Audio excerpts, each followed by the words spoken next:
Vous voulez briller devant la machine à café, mais vous n'avez pas le temps, pas envie de vous farcir la lecture des journaux du matin?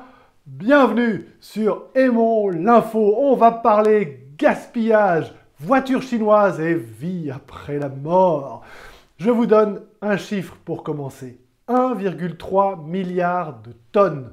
Ce poids presque impossible représente la nourriture perdue chaque année avant même d'avoir été consommée, selon un rapport de la FAO, l'Organisation des Nations Unies pour l'alimentation et l'agriculture. Dans les pays pauvres, le climat et la faiblesse des infrastructures sont les raisons majeures de ce gaspillage. Dans les pays riches, ce sont les principaux gaspilleurs d'ailleurs, une gestion défaillante des dates de péremption en magasin, le calibrage imposé par le commerce et une mauvaise information du consommateur sont à blâmer.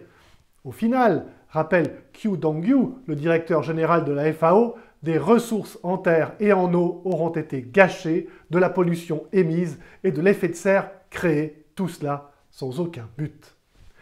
L'agriculture n'est pas le seul secteur à s'essouffler. En Chine, le principal marché mondial de la voiture, les ventes ont diminué de 6% le mois dernier.